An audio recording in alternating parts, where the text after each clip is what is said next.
Kapon mga kape, ready hap?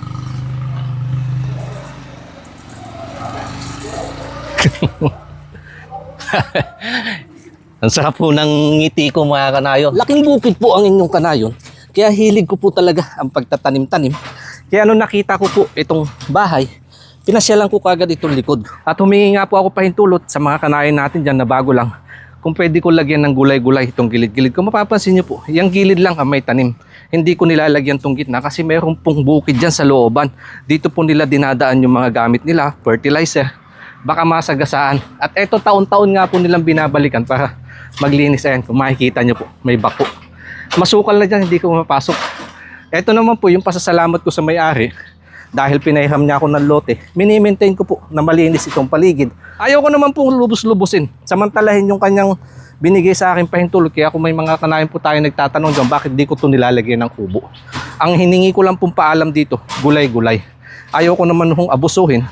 So hanggang doon lang po yung aking ginagawa. Ayan, kakausapin ko ulit yung may-ari. Dahil alam ko nga po na madami na nagsulputan subdivision, mall dito sa paligid. Balang araw hindi po nawawala sa isip ko yon na ma-develop din ito. Ngayon kung nandito siya, kakausapin ko po kung pwedeng mag-extend pa or bigyan pa ulit ako niya ng additional pahintulot upang sa ganun may tuloy ko pa rin po ang pagtatanim dito sa likod bahay. Kakausapin ko po. Wala po yung may-ari mga kanayon. Yung driver lang yung nakausap ko. Pero yun naman po, wala lang ng yung pangamba. Dahil ang bait po. Sabi ko sige, diretsuhin niya na. Kasi kailangan niya nilinisan yung kabilang dulo. Diretsuhin niya na kahit masagasaan niya na ito yung ibang tanim ko. Pero hanggat maaari, iniwasan pa rin niya. Pinatanggal niya nga po yung hose. Baka daw masira, masagasaan. Eto na po. Yung kabila naman, malinis na. Dati ang ginagawa nila dito, yan buong yan, kaya pinuputulan ko din po ito ng panggatong. Dahil yung looban na yan, pag nilinisan nila, binabaon ho nila, naguhukay sila ng malalim. Din yung mga susundot nila dyan mga kahoy, binabaon ho nila sa ilalim.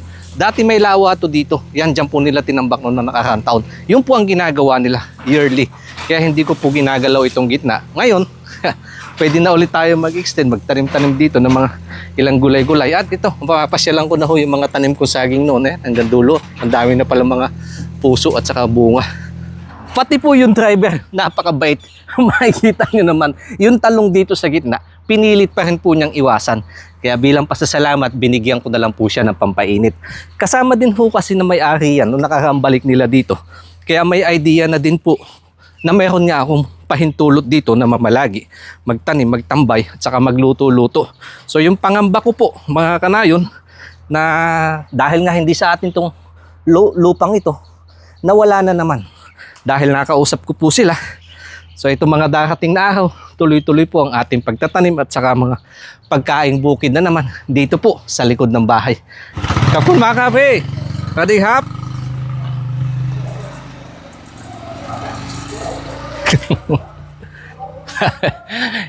Ang sarap po ng ngiti ko mga kanayon. Ayan. Yun na ho, yung may-ari. Nakausap ko. Bumalik siya, siguro nag-report po yung driver ng back ko. Binigyan niya nga ulit tayo ng pahintulot. Yun na, yung ating signal. So nakita niya nga itong mga tanim kong saging. Sabi niya kung gusto ko pa daw dagdagan ko. At saka itong tanim kong kadyo, sabi niya, buti ikaw napapadami mo yung mga ganyan tanim dito. Wala nga daw ho dito sa Thailand. Sabi ko, ginawan ko ho ng paraan dahil yan nga po yung mga hinahanap nating pagkain. At saka yung gate na yun, nagtatanong siya kung may pumapasok daw. Sabi ko, wala naman ako napapansin. Kaya daw niya sinarado yan. Dahil nga, private property ito. So sabi niya, ako na daw bahala dito. Bantay-bantayan ko na lang. At sabi ko naman, bilang ganti po, huwag kang mag-alala dito sa paligid. Ako na hong bahala maglilinis dito. Bilang ganti naman. Kaya nakakatuwa ko. Ang sarap ng ngiti ko mga kanayon.